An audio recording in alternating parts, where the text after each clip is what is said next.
This is One Universe at a Time. I'm Brian Koberlein. You know what it feels like to be in love, but how much of that emotion comes from what society expects you to feel? Dr. Kim McGann is a sociologist at Nazareth College in Rochester, New York. She studies how love is constructed by cultural values and how what we expect from love can sometimes be unrealistic. So sociology, that seems to me, being a physicist, that seems to be about as far away from physics as you can get. So when you ask people what discipline they think sociology has the most in common with, the most common responses are maybe social work, anthropology. Psychology comes up quite a bit. And certainly there are things about each of those disciplines that sociology does overlap with in terms of the kinds of things that we study, so the topics, the subjects. But if you take a step back, I actually think that sociology has the most in common with physics compared to any other discipline, either in the social sciences, the physical sciences, or even in the humanities. I think that they are very much kissing cousins. Okay, I got to hear this. The reason for that, and this is a great chance for you to tell me whether my understanding of physics as a discipline is correct, but in the little bit that I have dabbled in reading about physics. So physicists want to understand the constituent components of the physical world, right? What are kind of the building blocks of the physical world? And then what are the rules that govern the physical behaviors of components of the physical world? And they might do that at a very macro level. So theory of relativity, the Big Bang, that kind of thing. And they may also look at that at a very micro level, so quantum mechanics. And they want to make those two things play nicely together. So how do we get our macro level understandings to play nicely with our micro level understandings? And then you get string theory, I think, in the middle. That's my general smallest level, but yes. Right. So sociologists are actually trying to do the exact same thing, except we're trying to do that for the social world instead of the physical world. So we want to know, what are the constituent components of this social world? What are the building blocks of social life and social interactions? And we want to understand how those things work and how they work together or interact or crash into each other, or help each other at both a very macro level. So we might think of that in terms of our social institutions, so the family, the economy, the law, all the way down to a very micro level, which would have to do with things like face-to-face interaction, like the interaction that you and I are having right now. I know psychology, for example, is one of those things where it would be great if you could have 1 billion identical people. Like we can in physics, we can say, we'll take 1 billion electrons and we'll do an experiment over and over again. And in psychology, you can't because people are individuals. Sociology, I would think, would have the same type of thing, that different, not only individuals, but cultures are radically different, and you don't have a large sample size. The way that we go about understanding, doing our research, doing our science in the social world also, I think, actually has some cool things in common with physics, in that we can't always get the things we'd very much like to study present for us when we would like them, or that by studying something, we might change it. If I want to study how college students pick each other up in bars to go hook up, I can't really, I could go sit with my clipboard at the end of the bar and wave to them, but I'm probably going to change their behavior. Like quantum mechanics, you'd affect the outcome. Exactly. I affect the outcome. Is staring at me. I shouldn't ask her out. Right. Methodologically speaking, we kind of wrestle with some of the same kinds of issues that I suspect you might as a theoretical physicist. It doesn't mean that there's no point in trying to go and study those things. It's just that you have to pay particular attention to your methods and how you're gathering evidence and what conclusions you're drawing and what your limitations for that kind of thing might be. Now, your area is in the sociology of romance, is that right? Or that's one of your areas? It's kind of related more to generally to the sociology of culture, but I have a really interesting project that I did on romantic greeting cards that led me to develop a course centered around what I call the sociology of love. That would seem to be really hard to study. it's something that we think of as being very personal. It would seem that way. And that's actually one of the things... You're going to tell me I'm wrong. I'm not going to tell you that you're wrong. I'm going to tell you that you're missing a fabulous opportunity to understand a really interesting aspect of the social missing an opportunity world. in romance. I'm familiar with this. Okay. One of the things that I wanted to know if there were what we as sociologists would call feeling rules about romantic love. So a feeling rule is just a norm, a socially accepted way of doing things. This is how we're supposed to feel? Right. So feeling rules are just norms about emotions. When you hear that someone has died, we're supposed to feel sadness. If you hear that someone is going to have a child, you're supposed to feel happy for them.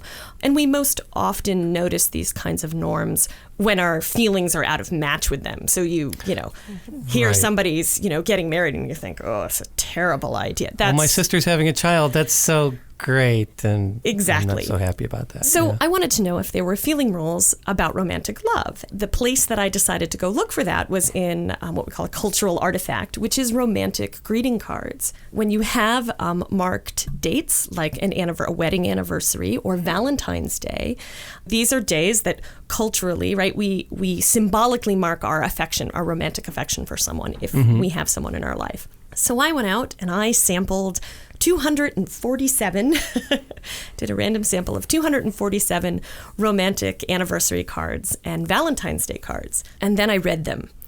And then I read them again. And then I read them again, which will cure you of ever wanting to send one. And what I was doing is what in sociology, in some of the social sciences, is called a content analysis. Okay. So I'm using, instead of the deductive reasoning that is really common in science where you have a hypothesis and then you test it, I'm using inductive reasoning, where I'm not sure what's going on, but I go out and I basically gather data first, and then I try to make sense of it after I have it. Right. So after reading these cards over and over and over again, I started to see patterns in the messages that were in the cards. And it turned out that there were these 7 very clear, very distinct feeling rules about romantic love, which were basically a set of norms for how we're quote unquote supposed to feel about people that we're in romantic relationships with. Okay, so the greeting cards are basically presenting our best face of what our emotions are in that sense? That you're taking what the greeting cards say is what we're supposed to feel. Yes, that they are representative of culture, very broadly, very culturally what we're supposed to feel. That doesn't mean that individuals might not vary from that, but they're a good symbolic representation of our cultural ideas about how we're supposed to feel about our romantic others. Okay, and what did you find then? Well, I found a set of feeling rules that are entirely unrealistic, but will probably sound very familiar to people listening to this. But when you hear them kind of listed out, you sort of think, wow, that's an awful lot to ask of one person. Okay. So the first one, which won't be a surprise to anyone, is that love is supposed to be monogamous, that you're only supposed to be in love with one person at a time. Right. So there are no cards that say, to one of the ones I love. Right. So they all emphasize, to my one and only, you are unique, you are one in a million. So another feeling rule that I found is the idea that love is timeless. To the one I love, I will love you to the end of time. I will love you to the end of time and beyond. There were even cards that said, I loved you before I met you, which I thought was a really neat trick, and maybe the theoretical physicists can help us out with our time travel to figure out how exactly that works. Right. There was also the idea that love grows, so lots of imagery to plants, and that love was something that needed tending and care. But along with that love is something that improves, that it only gets better. So there were lots of cards that talked about how every day with you is even better than the last one, that there's never any downsides, that it's always getting better, it's always improving. And then the last one that's probably really key is the idea that love is essential, that it's the most important thing. Your love for your significant other is the most important thing in your life. So it's the ultimate form of friendship. This person who is your significant other is really sort of the center of your universe. It reminds me a little bit of this meme where I think it's the overly obsessed girlfriend, the overly obsessed boyfriend, that just everything, the entire universe revolves around this one person. Yeah, and that they need sounds more creepy than happy. Well, and it's also, it's that both people are trying to do this. So it's not that it's, even right, it's gendered. Not just one. And if you think about it, taken all together, this is a pretty unrealistic set of expectations for any one person. You have to be awesome. You have to be awesome before the person even meets you, because who knows, if they fell in love before they met you. Your relationship has to be great the entire time. It can do nothing but improve. You can't hit any roadblocks. It has to be the most important thing in your life, and it's going to be that way forever. I want to go sit in my room and read a book by myself. Go away and climb into a hole, yeah. It would seem like the selection of who you pursue or who you might choose as a partner would be also in some sense unrealistic, because you need to find that absolute perfect person, the person that you can be absolutely obsessed about. Yeah, it really does set up, I think, a very unrealistic set of expectations for what we expect out of significant others. The idea that whoever our significant other is, that they are somehow uniquely, ideally, only them suited to us, which, of course, there's 6 billion people on the planet. There's probably more than one match out there. Right. You probably have better chances than 1 in 7 billion. Right. Do you think this is something that the people impose upon themselves? Do you think, actually buy into this? That that's what they should be doing? I do think that we do. Obviously, it's kind of, individual results will vary, so it's not that everybody subscribes to this all of the time. But using something like the greeting cards as my data, they're a nice symbolic representation of our general cultural beliefs about love. So you very well may get something very different if you interviewed college students versus couples who have been married for 40 years and, what is love about? Right. But the cards are really representing our general cultural values around, or norms around, romantic love. And I do think that people tend to use them as a measuring stick. So when people are trying to think of, when they're thinking about their own relationships, and am I happy? And is this a good relationship? Do I want to be in this relationship? The bar, in terms of quality, if you will, that a relationship has to get over is really socially set. Whether or not we feel happy with someone depends on how we think they should be treating us. Right. And that comes from socialization, that comes from culture, whether we think that's okay. The way we feel about a relationship is how we think we should feel about a relationship. Yeah. Or at least the standard that we're using to compare is certainly something that I think is socially set. Have you looked at cards in different eras? The first round of cards with the rules I just talked about, so those were from 1996. I've done this 2 more times, actually. And one of the things that I found in the last batch that I did about 5 years ago is there's a new emphasis in romantic greeting cards on feeling lucky to have the other person. It's very interesting. That was not in the original batch of 250. Right. But there's a lot of cards that also talk about how lucky I feel to have found you, how lucky I feel to be with you. And I think that that's reflecting some general social instability going on in our culture. So you have the economic crisis, you have people losing their jobs, right? So more and more we have our home lives, our personal lives, our romantic relationships being asked to sort of carry our happiness, our stability and our happiness in a way that maybe our jobs or our public life isn't able to do. And so I think that gets reflected in cards that talk about how lucky they feel to be in a relationship. And if we're lucky, then that means that in some ways we're not deserving of this. Yeah. Because it's random chance. Right. It's not something that we've, in some sense, earned. Right. You're listening to One Universe at a Time. I'm your host, Brian Koberlein. We've been talking with Dr. Kim McGann, Associate Professor of Sociology and Anthropology at Nazareth College, about the sociology of love. In the second half of our show, she and I will trade places, and she will ask me the questions. Today, Dr. McGann is curious about a number of things, including careers in physics and how amateur astronomers can deepen their understanding of the night sky. I would love to know what discipline you think physics has the most in common with.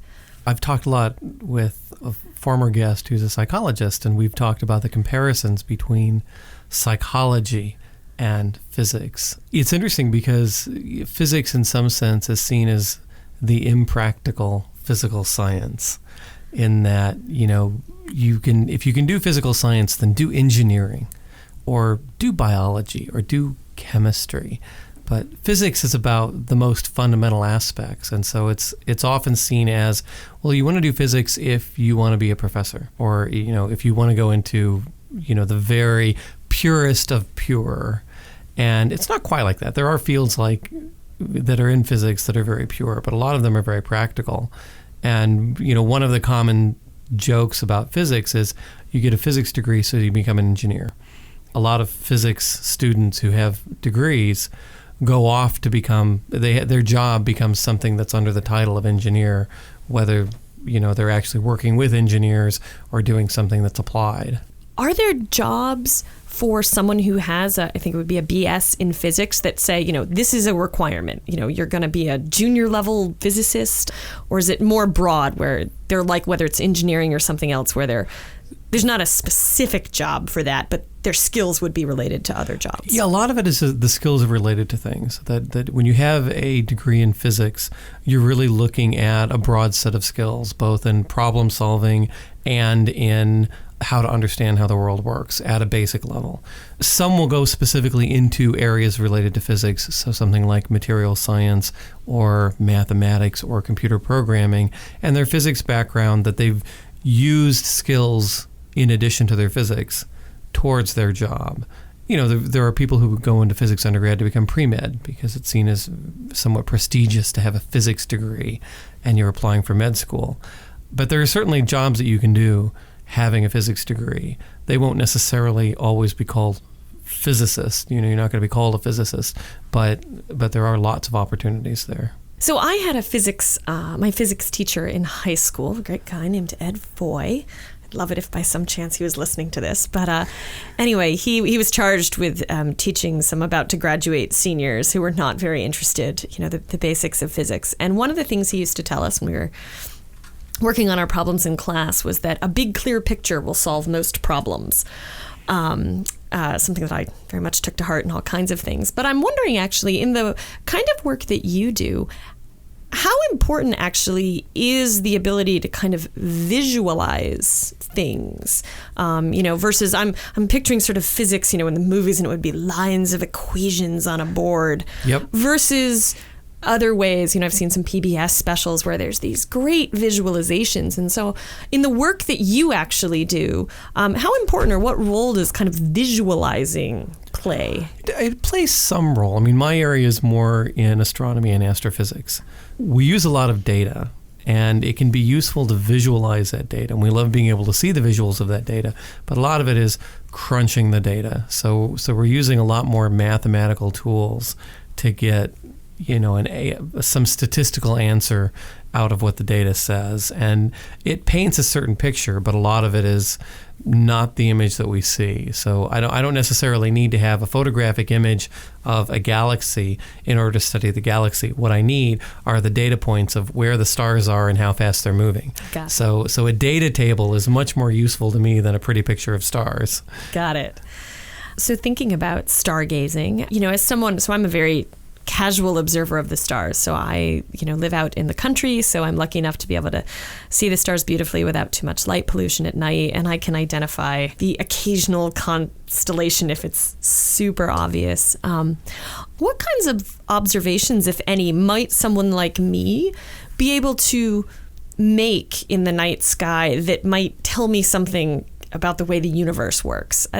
Even if it's something that physicists already know and have proven or shown, but is there anything that I could look for or look at that would be, if you see this, it's an indication, or this is how we know this other thing has happened? Yeah, I think one of the things you could do is, even with the naked eye, but certainly with a small pair of binoculars or a small telescope, is you can look at nebula, which are fuzzy things in the sky. So in the original idea of a nebula was that it was just something that wasn't star-like or planet-like. So it was fuzzy, it was nebulous. In early astronomy, we just knew that they weren't planets or stars, but what we now know is that there are a wide range of things.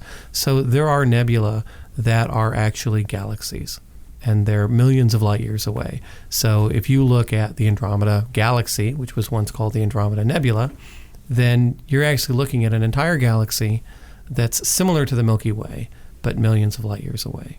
There are what are called planetary nebula, and they're somewhat roundish and they look somewhat planetary. they are actually the remnants of exploded stars. So you can see the after remains of a dead star as a nebula. You can see something like the Orion Nebula, which is a region where stars are actually forming. There's a whole bunch of different nebula that comes from, all sorts of different things where stars form, where they've died, of other galaxies, clusters of stars that look fuzzy without a telescope. All of these things are within that broad area. And with a small telescope or a small pair of binoculars, you can see that. And that really kind of paints out the kind of range of what's out there. So you mentioned that there were nebula that are now galaxies, that now we realize are galaxies. Right. And that actually, so that reminds me, I have to bring up Pluto. So when I grew up, it was my very energetic mother sliced up 9 pickles. That was how I remembered all the planets. Now it's sliced up 9... Something. My energetic mother has nothing to give us. I very clearly remember, hearing in the news all that sort of hubbub that, Pluto has been demoted. But what I'd love to know is, are there other things in physics or in astronomy where you have kind of the rules change, or the definitions change? So, Pluto, which it was a fact that Pluto was a planet, and now it's a fact that Pluto is not a planet. Right. And that's because the parameters they're changed. And so I'm curious if there's other things that in your scientific community that there's maybe debate about, or that people have changed a definition, or, do people debate whether this is a nebula or a galaxy? Or one of the interesting things I think, would be different types of quasars and radio galaxies and things like this. When we first started looking beyond the visible spectrum, when we looked at radio frequencies, for example, one of the things we found was something called a quasar. And a quasar was originally called a quasi-stellar radio source. So it was almost a point source of radio energy. We didn't really know what it was. We knew that it seemed to be very localized and it seemed to be far away. We found other things that were like that. We found things that are called blazars that are very bright on a range of spectrums. We found what are called radio galaxies, and they're giving off these strong lobes of radio waves around them. They all have these different names, and the reason they have these different names is because when we first observed them, they had very different properties. And so they looked like separate things. And one of the things we know now is that quasars and blazars and all of these types of very bright objects are actually powered by supermassive black holes in the center of a galaxy. So all of these things are actually energetic supermassive black holes that are gathering material and consuming material and then giving off this intense energy as that material is kind of squeezed down into the black hole. The orientation of the galaxy will determine what it looks like. So if you have a galaxy that's facing you, so that the pole is facing you, all of that energy is thrown off in your direction, and it looks very bright. So it looks like a blazar or a quasar. If it's more edge-on, so that the poles are streaming out material above and below, then what you would see is lobes of energy or radio waves that looks like a radio galaxy. And so you can see what we thought was a whole bunch of separate things is now one combined thing. And that happens when we get more data, when we get better observations about something. Our classifications change. Our names don't. So we still call these things by the old names. People are still going to call Pluto a planet, regardless of what we classify it as. And as much as people complain about that, we still call things radio galaxies and quasars. And, we can formally call them active galactic nebulae, but nobody calls them that typically. We want to call them quasars or radio galaxies or whatever we're working on. Yeah, the same sorts of definitional issues that happen in other disciplines as well. Yeah, the understanding changes, but the names stay the same. Yeah, that's a great example of that. One of the things about science is that a lot of times many of our sort of greatest leaps forward in understanding in science have to do not with getting some new fantastic piece of data or evidence, that we couldn't have gotten before. Sometimes that happens, but a lot of times it comes from seeing the same data in a new way, right? So a paradigm shift, some kind of a sort of flash of insight or different way of seeing the relationship or patterns in our data. So I'm wondering, just if in your own research, if you've ever had a particular kind of aha moment, like suddenly maybe coming to a conclusion or seeing something you didn't before, or kind of realizing a direction to go, just it sticks out in your memory as there's one. One of the ones I remember was actually when I was fairly young. I think I was probably about 11 or 12. One of the galaxies you can see, the Andromeda Galaxy, you can actually see with the naked eye. And on a particularly dark sky, if you know exactly where to look, you see what looks like almost just a small thumbprint of chalk dust on the night sky. And I remember for the first time finding that.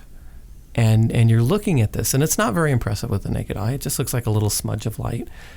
But to have that you're looking at, and then realize at the same time that it actually is millions of light years away, that the light you're seeing has traveled for 2.5 million years to get to your eye, and you're looking at this, you're staring at this thing, and that light has traveled that far for you to get that image. That's one of those things that you just kind of connect what the real scale of the universe actually is. With the naked eye, you're actually looking back in time. You're looking at something that's billions of years away, and what that means. That's a great example. I remember as a kid learning, I can't remember what the distance was, but how long it takes the sun's light to get to Earth. And that just boggling my mind as a kid, that I was like, wait, so if the sun exploded, I wouldn't know for 7 minutes. You wouldn't know it for 8 minutes. That's right. That was just that whole concept that, the world is not necessarily as it appears to be. Right. And that's actually one of the biggest tools that we have in astronomy, because if we look at things that are more distant, we're looking at things as they were, not as they are. Right. And so we can actually use that to look at things like how galaxies evolve over time. What were galaxies like 1 billion years ago or 2 billion years ago? Because we can find galaxies that are that far away. Yeah. And so we know the light from this particular galaxy is 2.5 billion years away. And so that's what a typical galaxy was like then, as opposed to one that's closer, and we can see how they are now. That is a wonderful research tool to have access to basically be able to get in your TARDIS. And, we can go back in time with astronomy. And actually do the observations then, what all of the social scientists would, just love to be able to do is... to have a telescope and look back at the 1900s. Right, and actually be able to observe. I mean, we have other kinds of, records and data, but the ability to sort of be the fly on the wall, but actually be seeing it as it's happening. Actually watch them rather than what they write down. Yeah. People ask you, can we time travel? You get to say sort of, which is... Yeah. Do you ever go out and just stargaze? Is that, or is it kind of, has it become work? I have trouble watching movies. My friends say, would you just shut off the sociology? Because I say, these gender roles are ridiculous. Or do you see the misrepresentations of, as opposed to just, turning on a movie and watching it. So I wonder if maybe the same thing happens to you with something like the stars, where the rest of us might go out and be like, look at what the beautiful night sky. Are you looking up saying, I didn't plot that data point. I got to do that at the office tomorrow. No, I think that's one of the things about the night sky is that you can always appreciate it. I don't always have to be on in terms of taking data. In fact, most of the data that I would have, I couldn't see with the naked eye anyway. So it's farther away, or it's too dim, and I'm not going to be able to see it. So I still appreciate the night sky. I get a lot of questions about movies and stuff, being in the science background, and the standard thing is, oh, did you see something scientific in a movie? Yeah, then it's wrong. It's not going to be realistic.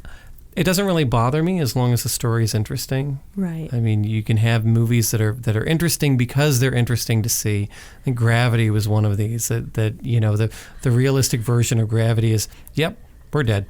It's a very short movie, but from a storytelling standpoint, it's interesting. It's good from a story standpoint, and a lot of, I'll watch the comic book movies with the best of them, and I'm not worried about, oh wait, no, Iron Man couldn't do that because that would defy the law of momentum. It's like, no, Iron Man is cool. That's good. We've been talking with Dr. Kim McGann, an associate professor of sociology and anthropology at Nazareth College. Our program is produced by Mark Gillespie at RIT with support from the RIT College of Science. I'm your host, Brian Koberlein. Thanks for listening to One Universe at a Time.